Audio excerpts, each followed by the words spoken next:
First, you have some time to look at questions 1 to 7.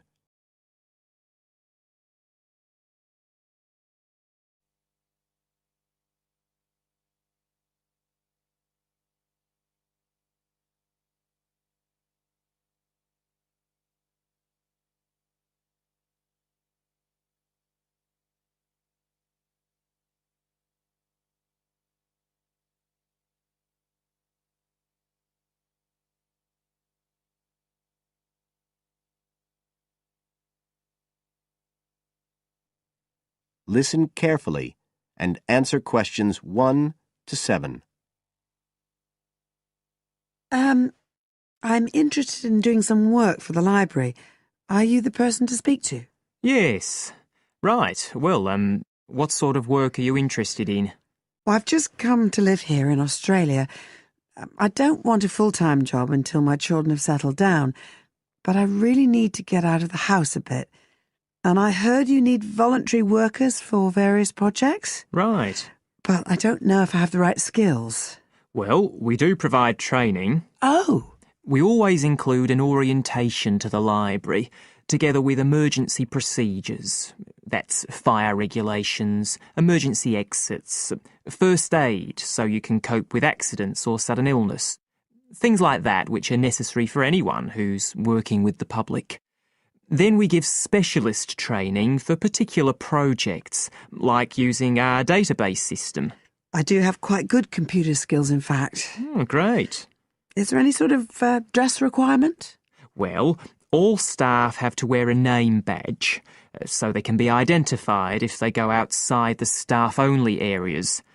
But apart from that, there aren't many regulations. We ask you to sign in and sign out for insurance purposes, but that's all. How about transport? Do you live locally? Well, not too far away. I'm at Porpoise Beach. My husband needs a car during the day, but it's only about 20 minutes on the bus. In fact, we can reimburse part of your travel expenses in that case. Oh! Would that be the same if I came by car? No, because parking is such a problem here. One thing we are looking for, though, is someone who can drive a minibus.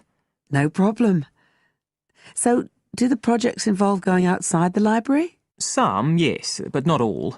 We've just finished one which involved working with photographs taken of the area 50 or 100 years ago. It basically involved what we call encapsulation. Putting them in some sort of covers to keep them safe? Exactly. It's time-consuming work, and we were very grateful to have help with it. Then, sometime next year, we're hoping to begin working on an initiative involving the sorting and labelling of objects relating to local history. We'll be needing help with the cataloguing. Oh, I'd definitely be interested. How about at present? Well, we have a small team who work to support those who are unable to read. Working with the blind? Yes, or other groups who have reading difficulties. We provide volunteers with equipment so that they can take books home with them and read them aloud onto CDs. We're gradually building up a collection that can be lent to those who need them. I can see it would be useful, but I'd really like to do some sort of work where I can get the chance to meet people. How about reading stories to children? That's done by our regular staff. But we do have another project. It's a very long-established scheme which involves helping those who are unable to have direct access to the library. Oh, I noticed someone with a trolley of books when I was at the hospital last week. That sort of thing. That would have been one of ours, yes. It's one of our most popular services. Lots of people who wouldn't dream of going to the library normally, or when they're at home, borrow a book when the trolley comes round the ward. I can imagine. Yes, I'd definitely be interested in that. Right, so how do I enrol? Well, we do ask all volunteers to commit themselves to a regular period each week. I could probably do 5 or 6 hours. Oh, be careful not to take on too much. But we do need someone for a couple of afternoons, from 2 to 4, so 4 hours altogether. That sounds fine.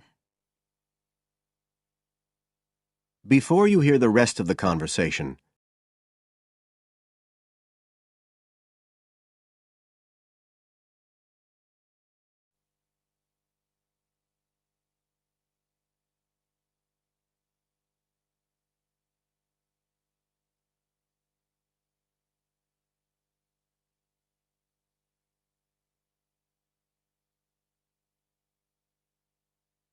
Now listen and answer questions 8 to 10. Right, so here's the application form. It asks the usual questions, name and address and telephone number. You also need to fill in details of who we should get in touch with in case of any accident or problem like that. We do need to have that filled in. And there's a space for date of birth, but that's only if you're over 75, so we won't worry about that. No. Oh, it asks for qualifications. Do I need to provide certificates? They're not necessary. We'll need the names of 2 referees, not relatives or family members, obviously. What else? Signature of parent or guardian. That won't be necessary, as I assume you're over 18. Yes. What's this? It says civil conviction check. That's a document we have to provide by law for those working on projects involving children, so we won't need it in your case. But you will need to sign this separate document. That's a copy of commitment. It's basically an agreement to work according to the library guidelines. So, if you'd like to fill this all in, you can do it here or take it home, whichever you prefer. I'll take it home if that's okay. Right, well, thank you for your time. That is the end of part 1. You now have half a minute to check your answers.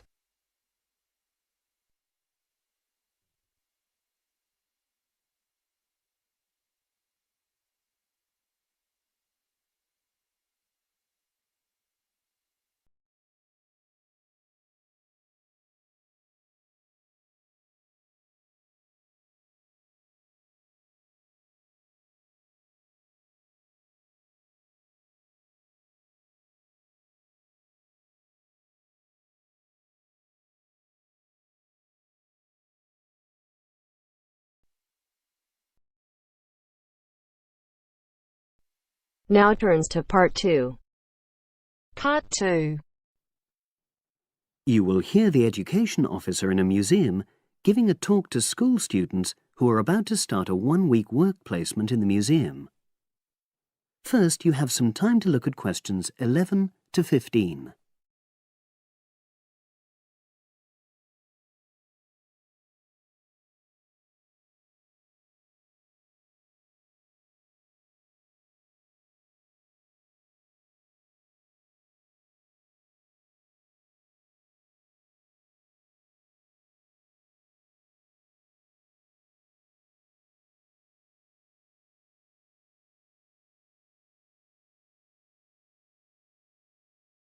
Now listen and answer questions 11 to 15.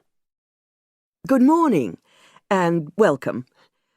We're really pleased that you're going to be joining us next week for your work placement.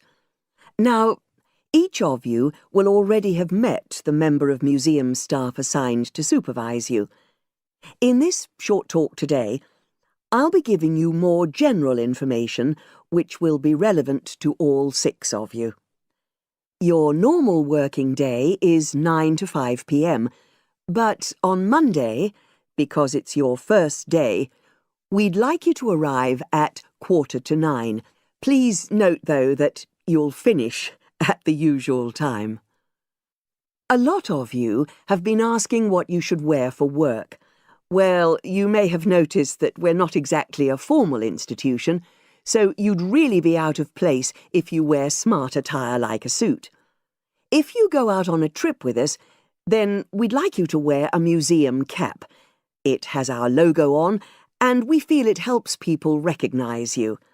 But on a day-to-day basis in the museum itself, we say put on your own casual clothing because you'll be doing lots of dusty, messy work.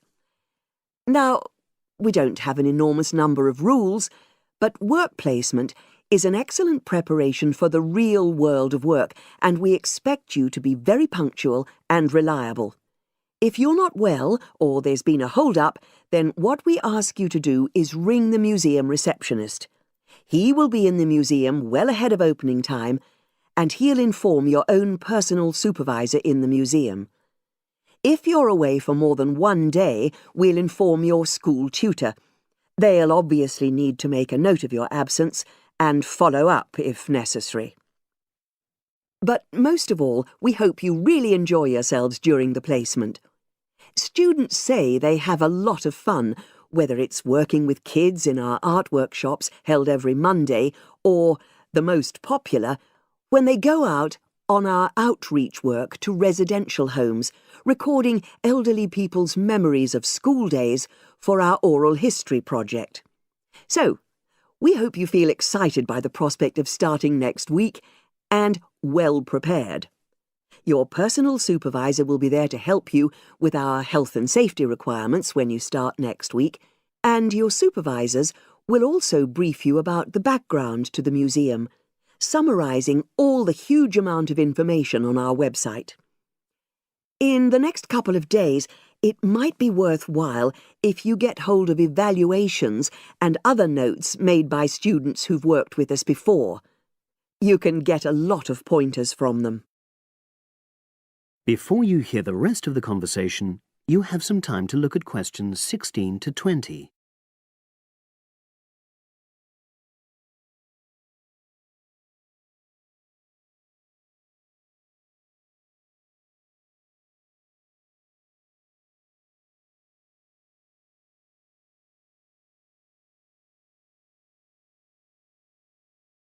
Now listen and answer questions 16 to 20. Now, before I finish today, I wanted to help you find your way around the museum. When you start next Monday, the first thing you'll need to do is sign in. Come through the main entrance and you'll see the main staircase straight ahead. To the right of this is the statue of the horse, and just behind that is a door. Go through that, and that's the sign-in office. Now, on the first day, you'll be working in Gallery 1. You'll find this as follows. In the central courtyard area, close to the entrance, there's a large chest where visitors put donations for the museum. The door just behind that leads to Gallery 1. The workshop you'll be taking part in starts at 11, but if you want to go in earlier, you can get the key and let yourself in. The key box is quite hard to find. Walk behind reception, and it's between the large gallery and the bookshop. I haven't mentioned breaks, lunch, etc. Unfortunately, our cafe's closed at the moment, so your best bet is to bring a packed lunch. We tend to have our sandwiches in the kitchen area. Go round the reception desk and you'll see a small circular cabinet. The door to the kitchen area is just behind that. Now, every day we put up notices about what's happening in the museum. Your supervisor will brief you, but if you want to check up on details, look on our staff notice board. This is in the corner of the play area, at the back, on the wall of Gallery 3. If you have any questions, I'd be happy to help. That is the end of part 2. You now have half a minute to check your answers.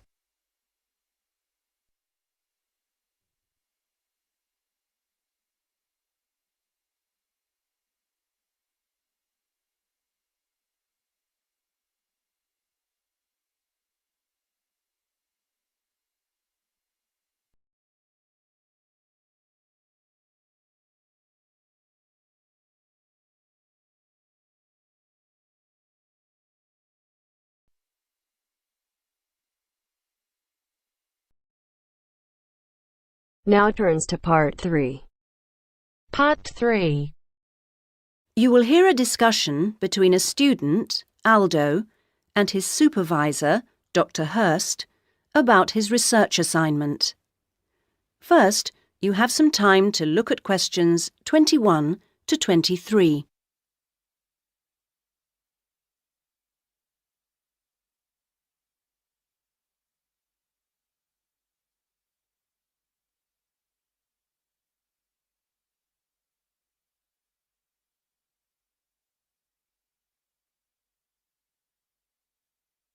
Now listen to the first part of the conversation and answer questions 21 to 23. So, Aldo, how's it going so far with your assignment? Not too bad. You're looking at the community round here. That's right. How people perceive the community they are in.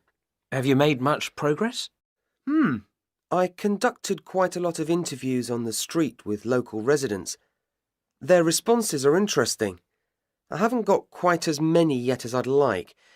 I had wondered if I'd have language problems, particularly with the different accents. I seem to have managed, though. Having to work in the open has made it harder, and with the cold weather there's been recently, people don't necessarily want to stop and talk like they do if it's nice and sunny. That's something I've had to deal with. Of course, some people are too busy to stop and talk, but that's okay. I see. So, have you formed a good overall picture of how people view the community? To an extent. I've certainly talked to plenty of older people. I guess they may have more time to talk. I still don't really have enough young mothers, though. I've managed to get enough older mothers and children through the schools. That's something I had been worried about. Well, that shouldn't be too hard. Now, how are you going to deal with all the data you've collected? That's the difficult part. I guess I need to run some analyses, but I'm rather unclear about what methods to use. You've told me you're confident about using computers, so you just need some input on choosing programs. You should attend a statistics seminar. They're held every Friday after the methodology seminars in room 105. That should help you to select an approach. Oh, good. I'll do that. Now you have some time to look at questions 24 to 30.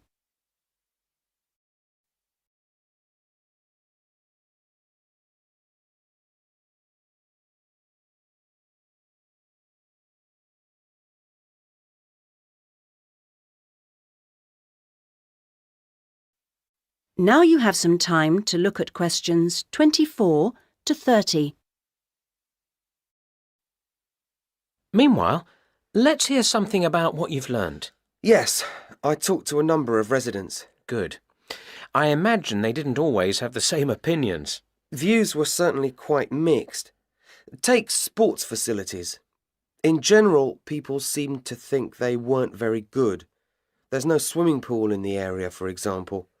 But at the same time, there's a new football training area. It looks very smart to me, but it doesn't seem to get used very much. People seem to prefer sitting around in the parks. They enjoy that, taking picnics and so on. Although they want the council to be more efficient at cleaning, there's a lot of litter. People are obviously very concerned about their children's learning. The general view seems to be that early schooling at primary level is of a good standard in the area, but that this standard declines as children move up through the system. The colleges were criticised in particular. OK, now are you going to collect any more data? Some, I hope. There's a local festival next week, and I think the events there will give me some useful opportunities. I talked to a council officer about it all. Good. What does it involve? First, there's a dance show, which I'm sure I'll enjoy. The council explained that the concert hall's being renovated and won't be ready in time, so it's being held in the main square, which I think will be better anyway. At least I'll have more space to wander around in. True. And so I hope to be able to carefully watch the age groups that are there in the audience and make notes about how they interact. So that's one event. Then the following day there's another interesting event which I look forward to going along to, and that's a cookery competition. Oh yes, interesting. I think so. Yes, that one's being organised in the town hall, which has a big space apparently. With food and cooking from all the different people in the area, the council officer told me that it'll be a good chance to find out about the different cultures that make up the community. Sounds promising. Then there's one more event I'd like to go along to. The council officer promised me that the courses fair will be interesting. It's going to be in the Langtree Theatre, and the officer said lots of teachers will be there. I've already talked to plenty of them, but he advised me to put some questions to the head of education, who will also be there. That's all very useful. OK, I suggest you come back next week. That is the end of part 3. You now have half a minute to check your answers.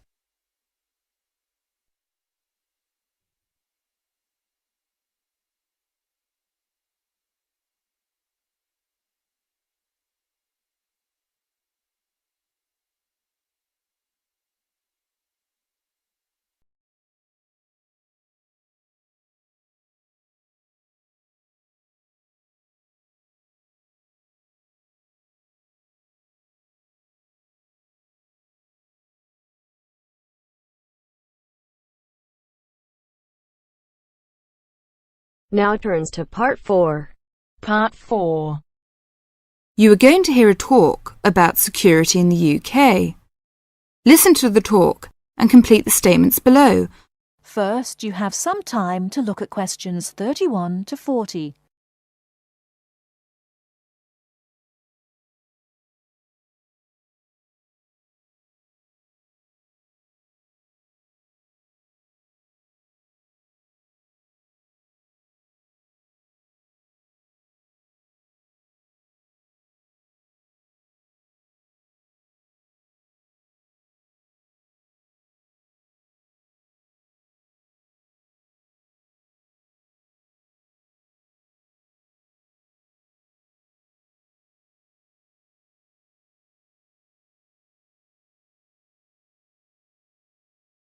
Now, listen carefully and answer questions 31 to 40. In large cities, for instance London, and crowded places such as airports and stations, there is the risk of theft. We do not want you to suffer the distress of losing important documents and valuables as soon as you step onto British soil. So here are some important do's and don'ts. Don't carry more cash than you need for daily expenses. If you stay at a hotel, do ask the manager to keep large sums of cash, documents and valuables in the hotel safe and give you a receipt for them. This is a free service. If cash is stolen, it is very unlikely to be recovered. Do keep separately a note of the serial numbers on your traveller's checks, so if they are lost you can inform your bank. Do take particular care of bank and credit cards. Do carry wallets and purses in an inside pocket or a handbag. Don't ever leave a bag unattended and make sure it is securely fastened when you are carrying it. Do carry jewellery and valuables such as cameras, radios and typewriters on you or with you and keep a note of any serial numbers. Do take special care of your passport, travel tickets and other important documents. Documents are at risk particularly at airports and stations where it is obvious that most people will be carrying them. Do make a note and keep it in a safe place of the number of your passport, its date and place of issue. This makes replacement easier if you are unlucky enough to lose it. If you don't want to carry heavy luggage around with you, you can leave it in a luggage office at most large stations and pick it up later. Keep the receipt so that you can reclaim your luggage. Check the opening hours or you may find your luggage locked away when you need it again. If you lose any of your luggage in transit, take this up immediately with the officials of the airline or shipping line. But don't worry too much. 98% is found within 3 days. If you lose anything, go first to the lost property office at the airport or station, as it may have been found and handed in. If you lose your luggage in the street, or suspect it has been stolen rather than gone astray, find the nearest policeman who will advise you what to do. That is the end of part 4. You now have half a minute to check your answers.